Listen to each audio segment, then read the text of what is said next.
Hello and welcome. स्वागत है आप सभी का बैंकिंग एंड फाइनेंशियल अवेयरनेस के सेशन में। और आज जो हम डिस्कस करेंगे वो टॉपिक है हमारा स्मॉल फाइनेंस बैंक।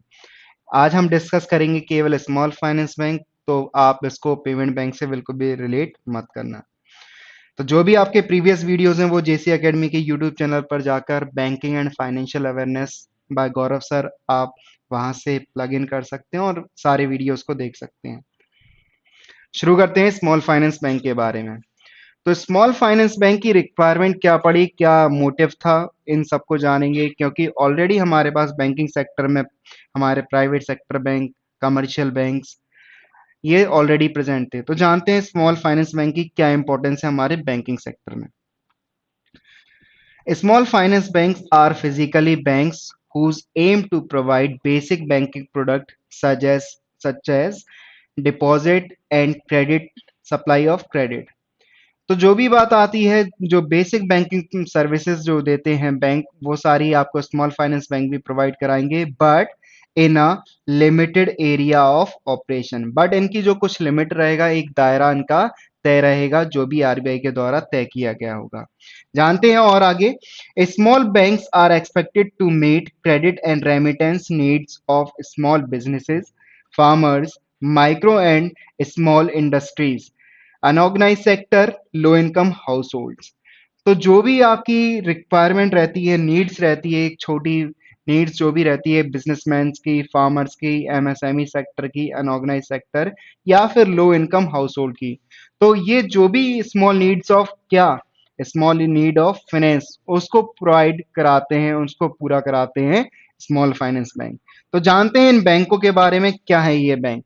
तो आपने नाम सुना होगा एयू स्मॉल फाइनेंस बैंक के बारे में, और कई बार आपने इनकी ब्रांचेस भी अपने शहर में देखी होगी।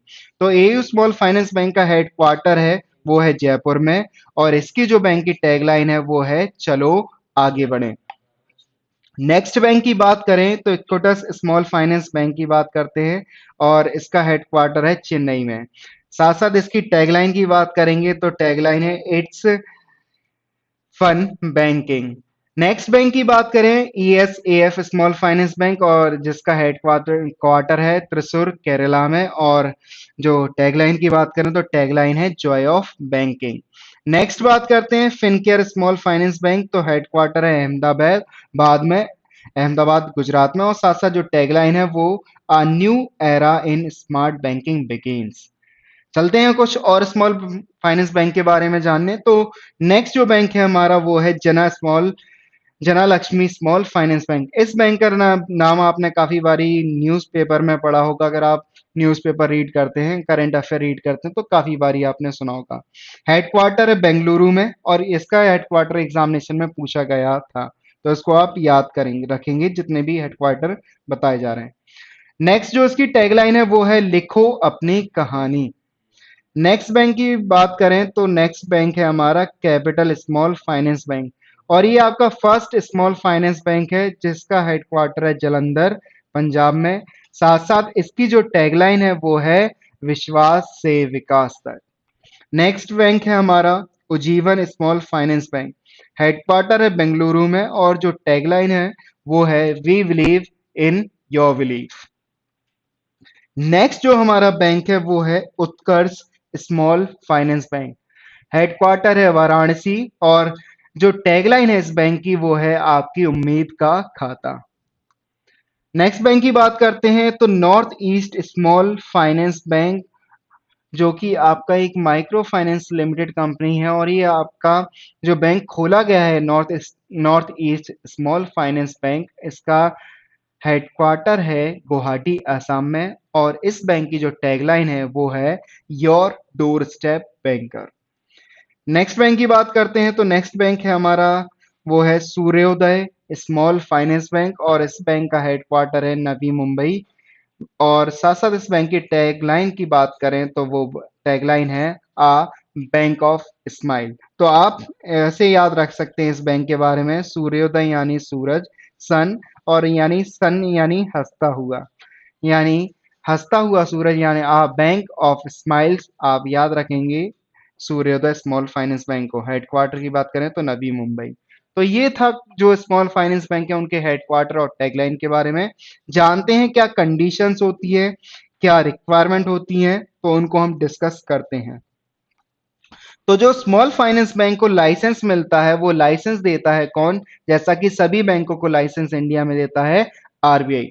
तो RBI grant licence under section 22 sub section 1 of Banking Regulation Act 1949। तो जो स्मॉल फाइनेंस बैंक को लाइसेंस मिलेगा वो मिलेगा इस सेक्शन 2 सब सेक्शन 1 के तहत, और जिस एक्ट के तहत मिलेगा वो है बैंकिंग रेगुलेशन एक्ट 1949। हम दूसरे पॉइंट की बात करते हैं, तो जब भी इन बैंकों को लाइसेंस मिलता है तो वो लाइसेंस मिलता है इन प्रिंसिपल लाइसेंस। अब इन प्रिंसिपल लाइसेंस के मतलब ये रहता है कि जो क्राइटेरिया है यानी जो टाइम पीरियड मिलता है 18 मंथ्स के का, उस दौरान इन बैंकों को अपना बैंकिंग ऑपरेशन स्टार्ट करना रहता है। यानी जो इन प्रिंसिपल लाइसेंस का टाइमिंग मिलता है अप्रूवल, वो मिलता है कितना? 18 मंथ्स, यानी 1.5 साल तक के लिए ही ये वैलिड रहता है। तो इन बैंकों को 18 मंथ्स का लाइसेंस मिलता है, उनमें इनकी क्या परफॉर्मेंस रही है, क्या इन्होंने काम किया, उसी के बेसिस पे आरबीआई इनके लाइसेंस को आगे आगे इसको बढ़ाता है, और जो भी इनके एरिया ऑफ परफॉर्मेंस रहेगा उसके तहत ही इनका आगे का कामकाज को आरबीआई के द्वारा बढ़ाया जाता है। रजिस्ट्रेशन की बात करें तो इन बैंकों का जो रजिस्ट्रेशन होता है, तो ये कंपनीज एक्ट के 2013 के अंदर काम करती हैं। किसके तहत? कंपनीज एक्ट 2013 के। इन बैंकों को स्टैब्लिश करने के लिए जो कमेटी रिस्पॉन्सिबल है, जिस कमेटी की रिकमेंडेशन से इनको स्टैब्लिश किया गया, तो वो कमेटी कौन सी है? ऊषा थोराट कमेटी के रिकमेंडेशन पे इनको बैंकों को लाया गया था। अब जानते हैं important features of small banks. तो जो स्मॉल फाइनेंस बैंक के इंपॉर्टेंट फीचर्स हैं उनको हम डिस्कस करते हैं वन बाय वन। तो पहले स्टार्ट करते हैं, they can accept any deposit. मतलब कि आपके सेविंग अकाउंट, आपके करेंट अकाउंट, आरडी, एफडी, जैसा कि हमारे और कमर्शियल बैंक प्रोवाइड कराते हैं, तो ये सारी बेसिक बैंकिंग फैसिलिटी ये प्रोवाइड कराते हैं। दूसरे पॉइंट को डिस्कस करते हैं, small finance bank will allow to lend money also. तो ये आपका क्या काम करेंगे? लैंड करेंगे, यानी आपका लोन भी डिस्ट्रीब्यूट करेंगे, लोन आपका देंगे पब्लिक को, यानी पब्लिक को देंगे but in a limited criteria of operation. Next point की बात करें, for initial 3 years prior approval will be required from the branch expansion. इनको अप्रूवल लेना पड़ेगा, किससे? वो लेना पड़ेगा आरबीआई से, अगर ये ब्रांच को शुरू के 3 साल के बाद ही इनिशियली 3 years में एक्सपेंशन करना चाहते हैं। बढ़ते हैं नेक्स्ट पॉइंट की तरफ। To give the feel of local area bank, their area of operation will be restricted। यानी अगर एरिया इनका जो डिवीजन बांटा गया है ए बी सी डी, तो अलग अलग बैंकों को अलग अलग एरियाज में अपनी बैंकिंग परफॉर्म करने के लिए रेस्ट्रिक्शन रहेगी। यानी जो बैंकिंग का क्राइटेरिया और एरिया रहेगा इनका एक लिमिटेड मैनर में रहेगा। यानी ए को एक लिमिटेड एरिया में बैंकिंग करनी पड़ेगी, बी को अपने में, सी को अपने में, डी को अपने में। तो ये पॉइंट आपका क्लियर होगा। बढ़ते हैं नेक्स्ट पॉइंट की तरफ। NBFC and any individual with 10 year of experience in a banking can apply for the licence. यदि किसी एनबीएफसी को और किसी व्यक्ति किसी व्यक्ति यानी बैंकिंग एंटिटीज को अगर 10 वर्ष का एक्सपीरियंस है बैंकिंग क्षेत्र में, सेवाओं में, तो वो लाइसेंस के लिए क्या कर सकती है? अप्लाई। तो क्वेश्चन काफी बार इंटरव्यू में भी पूछा गया है, एग्जामिनेशन में भी आया है कि तो मिनिमम टाइम पीरियड की रिक्वायरमेंट कितने एक्सपीरियंस मांगता है अगर स्मॉल फाइनेंस बैंक ओपन करना चाहते, तो आंसर रहेगा कितना? कम से कम 10 years। बढ़ते हैं नेक्स्ट पॉइंट की तरफ। तो ऑब्जेक्टिव की बात करें तो ऑब्जेक्टिव जो इन बैंकों का है, to facilitate small businesses and MSME. जिनका अगर आपसे कोई इंटरव्यू में क्वेश्चन पूछता है कि मेन ऑब्जेक्टिव क्या है स्मॉल फाइनेंस बैंक का, तो मेन ऑब्जेक्टिव क्या है? Small businesses and MSME sector को ग्रोथ प्रोवाइड कराना, उनको फाइनेंस प्रोवाइड कराना, ये सारा काम किसका है? स्मॉल फाइनेंस बैंक का। बढ़ते हैं नेक्स्ट पॉइंट की तरफ। ये पॉइंट काफी इंपॉर्टेंट है, तो जानते हैं इसके बारे में। Not allowed to lend the deposited money to big businesses और इंडस्ट्रीज। सीधे तौर पे ये मना कर देते हैं कि जो भी बिग बिजनेस हैं और या फिर इंडस्ट्रीज हैं उनको लोन के तौर पे पैसा देने में, ये सीधे तौर पे मना कर देते हैं, जो कि गाइडलाइंस बताती है आरबीआई को कि जो भी बड़े बिजनेसेस हैं, बड़े इंडस्ट्रीज हैं, उनको आप लोन असाइन नहीं कर सकते हैं। तो ये पॉइंट भी आपका क्लियर हुआ होगा। तो बढ़ते हैं नेक्स्ट हम लोग, क्या क्या कंडीशंस हैं अगर आप स्मॉल फाइनेंस बैंक ओपन करते हैं तो कौन कौन सी कंडीशन को फिलअप करना पड़ेगा, फुलफिल करना पड़ेगा, वो सारी कंडीशन। तो पहली जो इंपॉर्टेंट कंडीशन है वो काफी बार एग्जामिनेशन में आए क्वेश्चन, तो जानते हैं इसके बारे में।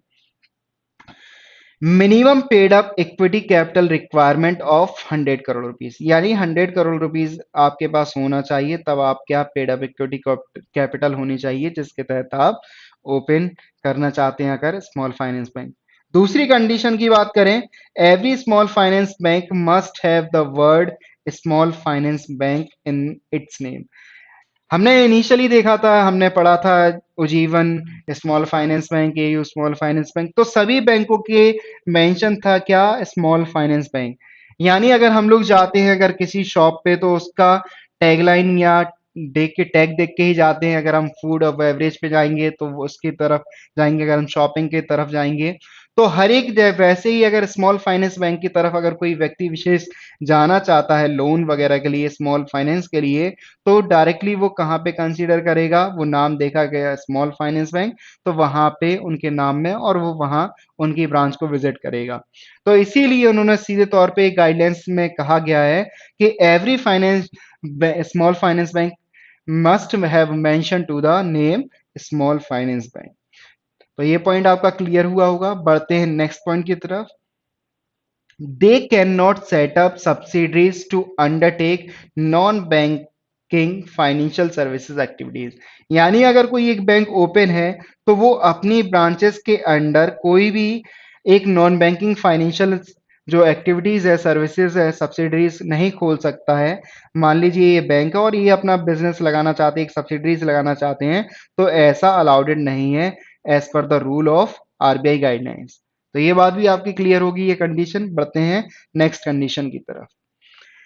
नेक्स्ट कंडीशन कहती है 75% of A N B C adjusted net bank credit should be have advance to the priority sector as categorised by the RBI. तो जो एएनबीएससी होता है उसके बारे में जानते हैं, थोड़ा सा ओवरव्यू लेते हैं। एएनबीएससी एक वो अमाउंट होता है जिसपे बैंक, जैसे बैंक होते हैं जो कमर्शियल बैंक, अपना सीआरआर, एसएलआर, ये सारा निकालते हैं। उसके बाद जो भी अमाउंट बचता है उस पे ही वो क्या करते हैं, लोन देते हैं। अब लोन देते हैं तो उसमें से पहले किसको जाता है, प्रायोरिटी सेक्टर लैंडिंग को जाता है। वैसे ही इन बैंकों में बताया गया है 75% of its A N B C should be advance to the priority sector lending को इनको देना पड़ेगा as per categorise by the RBI.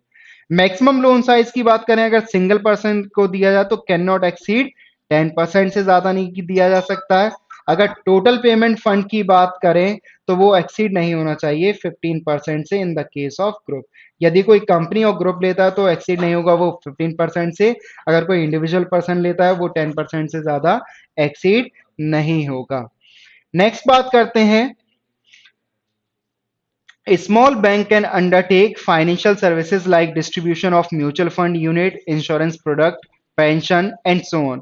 यानी स्मॉल जो बैंक्स होते हैं आपके, ये सारे भी जो बैंकिंग सर्विसेज एक्टिविटीज होती हैं जैसे कि म्यूचुअल फंड डिस्ट्रीब्यूट करना, इंश्योरेंस प्रोडक्ट होना, पेंशन प्रोडक्ट, और जो भी अलाउड रहेंगे आरबीआई के साइड से उनको डील कर सकते हैं। बट जैसे कि कंडीशन में बताया गया था, but not without prior approval from the RBI side. अगर आरबीआई का अप्रूवल नहीं होगा तो ये नहीं कर पाएंगे, बट अगर आरबीआई का अप्रूवल है तो ये सारे जो म्यूचुअल फंड्स हैं, ये जितनी भी एक्टिविटीज हैं उनको परफॉर्म कर पाएंगे। नेक्स्ट पॉइंट की कंडीशंस की बात करें तो वो कंडीशन है हमारी, small bank can transform into full fledge bank but only after RBI approval. यानी जो स्मॉल बैंक्स हैं आपके, स्मॉल फाइनेंस बैंक हैं, इनको एक फुल फ्लेज बैंक भी बनाया जा सकता अगर अगर अगर इनको परमिशन दे देता है कौन, आरबीआई दे देता हो, ये एक फुली फ्लेज बैंक के तौर पे भी स्टेब्लिश किए जा सकते हैं। So this is very important point as per the part of interview, कि क्या, अगर इंटरव्यू में क्वेश्चन पूछा जा सकता है, पूछा भी गया है, क्या स्मॉल फाइनेंस बैंक को फुल फ्लेज बैंक बनाया जा सकता है, तो आंसर रहेगा yes, but only only only approval bye the RBI side. बढ़ते हैं नेक्स्ट पॉइंट की तरफ। A fundamental requirement is is that it must have 25% branches. मतलब ये जो बात कही गई है कि अगर इन बैंकों को जो खोले जाएंगे आपके स्मॉल फाइनेंस बैंक, इनकी 25% ब्रांचेस वो होनी चाहिए अनबैंक्ड एरियाज में। तो अनबैंक्ड एरियाज जहां पर कोई भी एक एरियाज में क्या नहीं हो, आपका एक बैंक एस्टेब्लिश ना हो, वहां पर ये बैंक खोले जाएंगे, उसकी कम से कम 25% ब्रांचेस। तो ये था हमारा फंडामेंटल रिक्वायरमेंट, जो भी कंडीशन के रिगार्डिंग बात हुई थी। बात करते हैं कुछ इंपॉर्टेंट अपडेट्स की। तो जो शिवालिक मर्चेंटाइल बैंक है, अभी एक लेटेस्ट न्यूज है, ये आपको कहीं नहीं मिलेगा। शिवालिक मर्चेंटाइल बैंक है, ये फर्स्ट अर्बन कोऑपरेटिव बैंक बना है जिसको कन्वर्ट किया जा रहा है स्मॉल फाइनेंस बैंक है। तो जानते हैं इसके बारे में। On January 6 2020 the RBI gave approval to Uttar Pradesh based Shivalik Mercantile Cooperative Bank Limited to convert to a small finance bank. अब Shivalik Mercantile banks become the first urban cooperative banks to converted into small finance bank since release of reformed RBI guidelines which came out 2 years ago। 2 साल पहले guidelines आई थी, उसके तहत जैसे कि हमने initially बात किया था, कम से कम 10 साल का क्या होना चाहिए, लाइसेंस होना चाहिए बैंकिंग फील्ड में, और जो भी कंडीशंस होती हैं उनको फुलफिल किया है। वो किस बैंक ने किया है, शिवालिक मर्चेंटाइल बैंक ने किया है। तो ये आपका कन्वर्ट किया जा रहा है एक स्मॉल फाइनेंस बैंक में। तो जानते हैं कुछ फैक्ट्स के बारे में। तो